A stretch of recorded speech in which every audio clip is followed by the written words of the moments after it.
fast, focused, and fearless. Here's everything you need to know as you jumpstart your day. I'm Pauline Verzosa.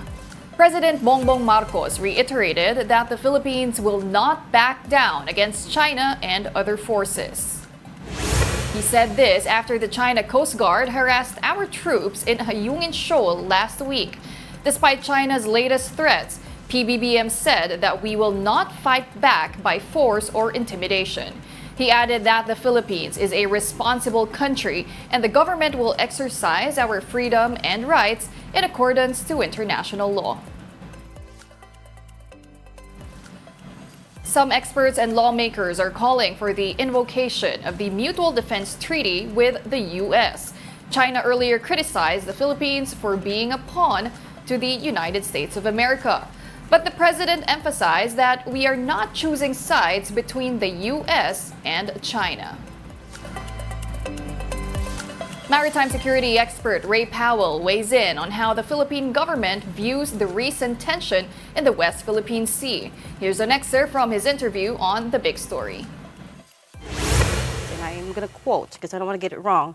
This was probably a misunderstanding or an accident. We are not yet ready to classify this as an armed attack. I don't know, and this part is Tagalog, but translated loosely, something like, I don't know, we only saw bolos in an axe, nothing beyond that. What did you make of that? Well, something punctured the rubber boats, right? It was something sharp. So now again, what Malacanang decides to classify this is up to Malacanang, and I'm not here to tell them how to do their business. But I mean, there were certainly arms brandished, and there was certainly enough of an attack so that it resulted in punctures to the boats. So but they can, what they choose to classify it as is up to them. To call it a misunderstanding or an accident, though, does that undermine the situation, or was that just an unfortunate choice of words? Well, or maybe a choice to de-escalate? Yeah, I think one of the things, I'm sure that there's an impulse to de-escalate, and I understand that. I mean, again, it's easy for me to talk about it as an analyst where I'm not in charge of running a country.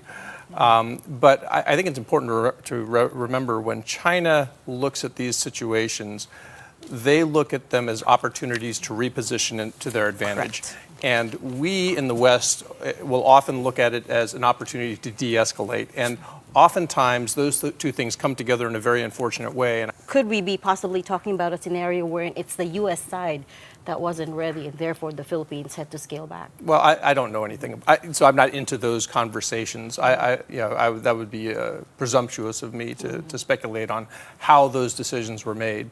I have been advocating for a triggering, if you will, an invocation of Article 3. I know, you've made the media rounds. You've said it a few times the last couple of days. And the reason is because I don't think we need to get hung up on whether or not it was an armed attack.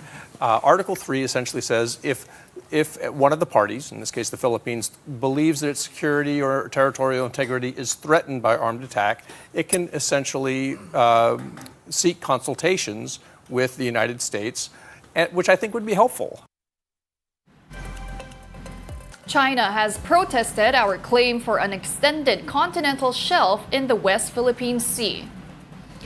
Despite having no basis to their claim, China told the UN Commission on the limits of the continental shelf that our claim infringed their sovereignty.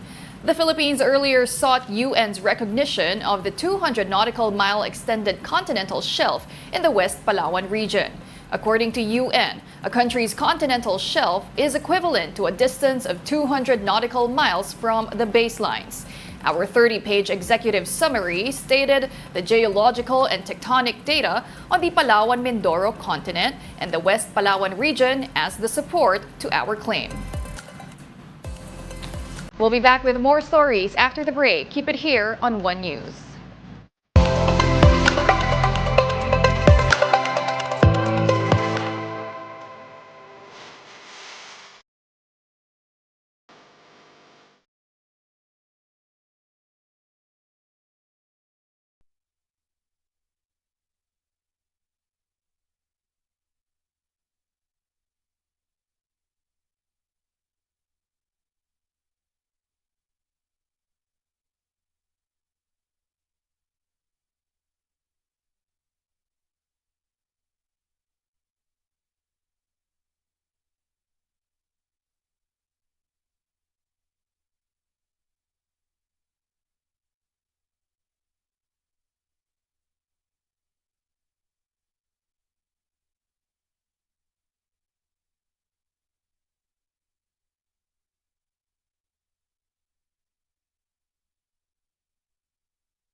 You're still watching One News Now. I'm Pauline Verzosa. Let's now take a quick look at today's other headlines. PNP Chief General Romel Francisco Marbil issues a warning against cops involved in pogos. The Philippine Star quoted him as saying that these police personnel will face disciplinary actions. Marbil instead urged the police force to keep their integrity amid the crackdown on pogos.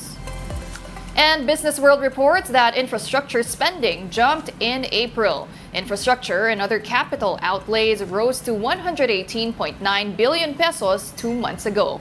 That's a 32.6% increase from 87 billion pesos in the same month a year ago.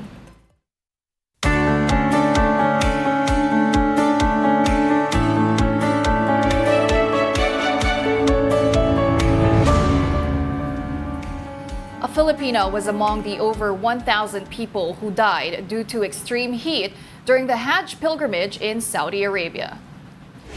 The Department of Foreign Affairs, or DFA, reported that a 37-year-old Filipino worker based in Riyadh died on June 16 due to heat stroke. She was immediately buried on June 19 in accordance with Muslim customs.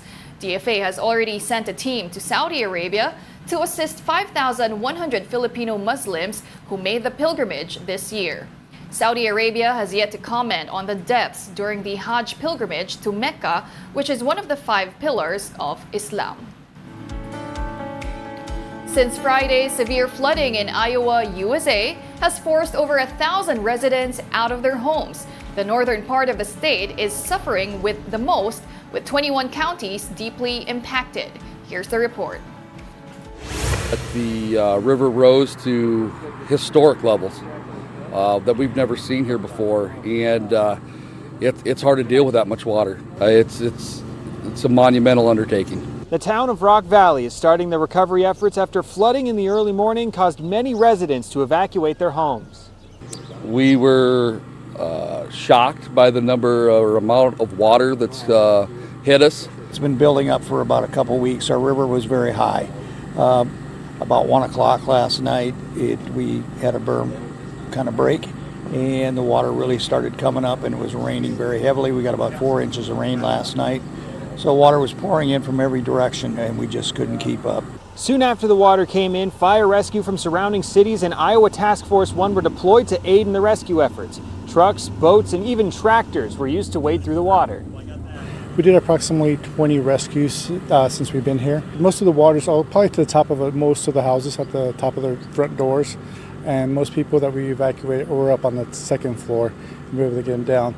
But there's cars everywhere underneath the water that we don't see. And you just don't know if there's any manhole covers that are up. So if we're walking, we have to be careful with that, not to go into those areas. We had to use payloaders, anything that was a taller profile vehicle to try to get through the water. And even with some of those, the largest vehicles we could get, we could not make it to some houses.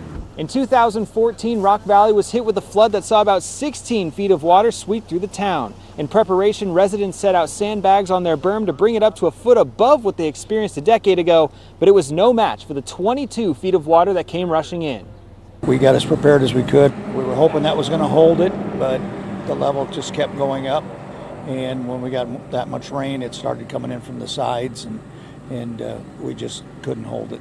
Right now, we're just praying that the water goes down, and we hope it recedes as fast as it came up. Thousands of fans of P-pop girl group Bini joined the Bini Run on Sunday in Manila.